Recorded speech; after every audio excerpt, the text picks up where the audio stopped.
Y continuamos con esta Patagonia escrita, con este encuentro entre la ficción y lo real, con este encuentro entre los personajes que existieron y son tomados por la literatura y desarrollados en novelas.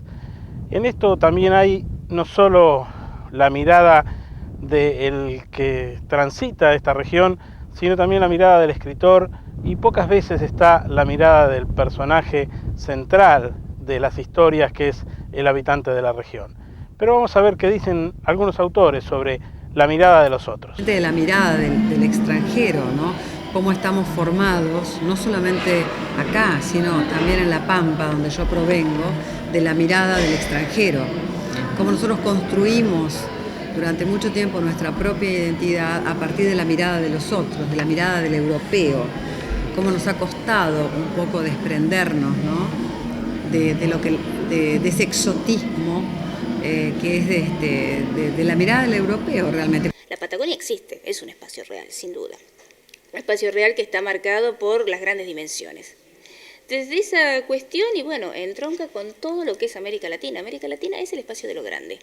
Y si se quiere, esa es una primer mirada, una mirada que puso el acento en lo exótico. La tuvieron los románticos, la tuvo en el siglo XX, por ejemplo, el realismo mágico del famoso boom del 60.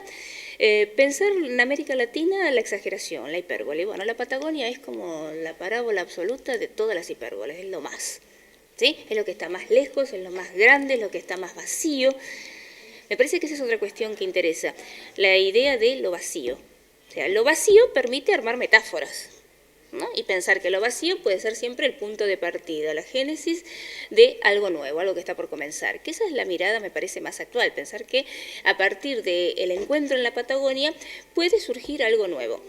Me parece que yo pondría junto a estos libros, que son novelas, yo pensaría el trabajo de las crónicas. A mí hay una escritora argentina que es patagónica, que es Sonia Christoph, de Trelew, que me parece sumamente interesante el trabajo que hace, a partir justamente de la idea de las crónicas de viajes. La Patagonia también está ligada a ese tópico. La Patagonia es un lugar donde siempre uno se desplaza, uno viaja. Viajó Pigafetta con Magallanes, viajó Sarmiento de Gamboa, todo el mundo viaja, todo el mundo la atraviesa, nunca uno se detiene, siempre si se detiene es para seguir camino.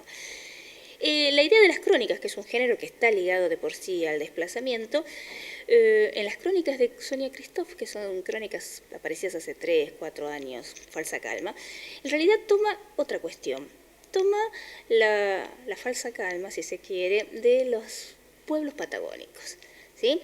Esos pueblos donde aparentemente el tiempo se detuvo, nada sucede, y sin embargo suceden demasiadas cosas. Y entonces, en realidad, en esos pequeños pueblitos está pasando lo que pasa en la Argentina a nivel macro. Esa es otra mirada. ¿Y qué toma? Y otra vez entronca con el género de los viajeros que apareció en América desde el siglo XVI con las primeras crónicas. Desde Roberto Art, Pairó, en su historia, fue un territorio largamente olvidado. Ahora es como que la compensación también es excesiva, ¿no? Hay como una catarata de cosas sobre Patagonia y de literatura, pero la Patagonia tiene un movimiento propio en poesía que es muy fuerte y muy bueno, excelente, revistas literarias e incluso pequeñas editoriales que se han gestado acá con una presidencia yo creo que muy saludable de Buenos Aires, entonces la gente escribe y publica acá, en sus propias editoriales.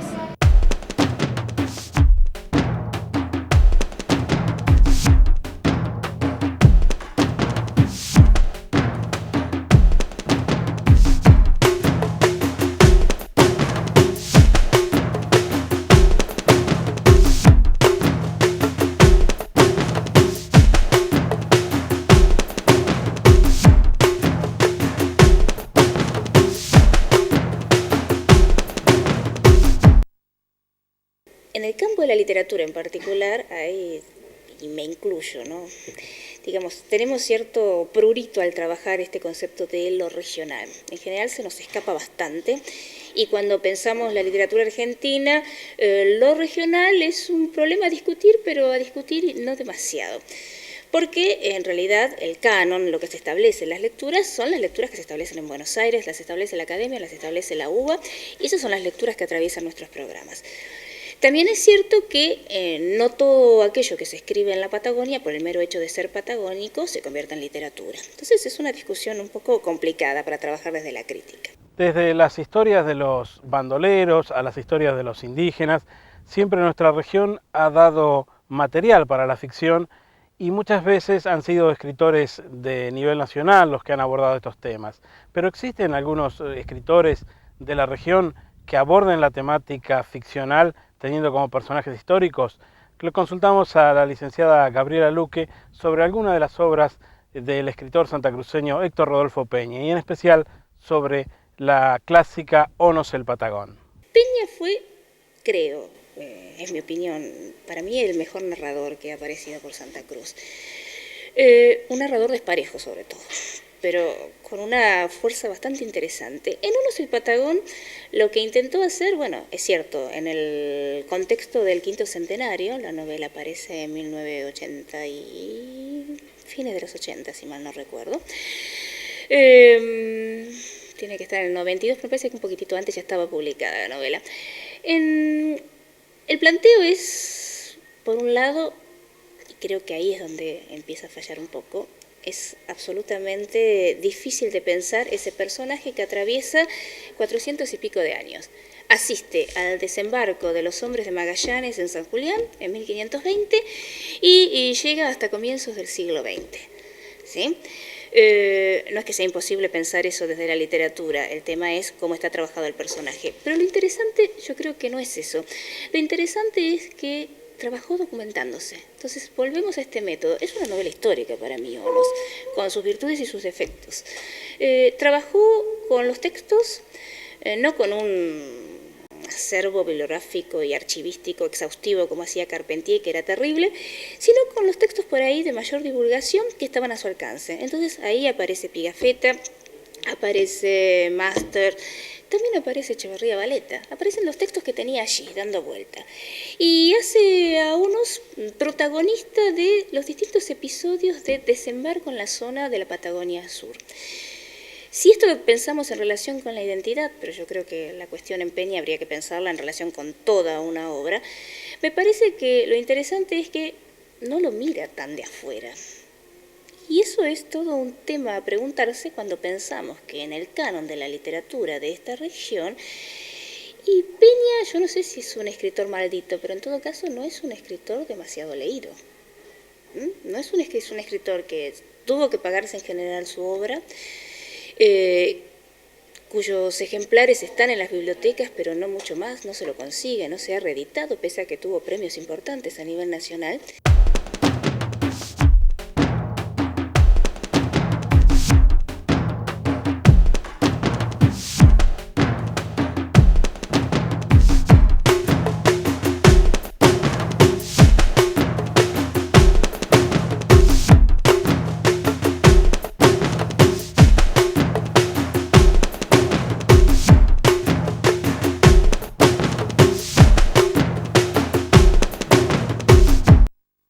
Por otro lado, este trabajo que podría haberse pensado en el contexto del quinto centenario, aparecieron infinidad de novelas que tenían que ver con el tema del descubrimiento de América, la conquista, la colonización.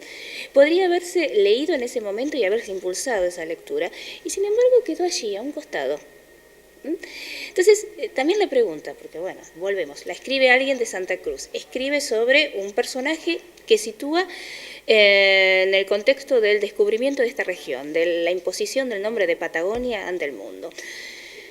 Y sin embargo la novela queda ahí marginada.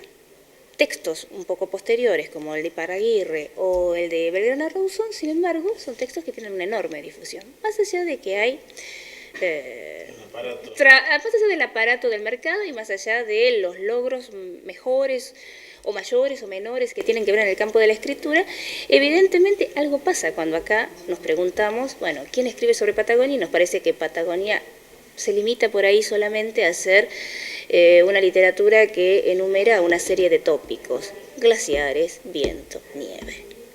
En Peña no aparece, por ejemplo, en Onos mucha referencia a eso. Y sin embargo, es una novela que creo yo es profundamente patagónica. Y bien, llegamos al final de otro capítulo más de Patagonia Escrita. Este tuvo que ver con los blancos y con los indios en la región patagónica y en la ficción de la región. Nos encontramos un próximo programa, un nuevo capítulo de Patagonia Escrita.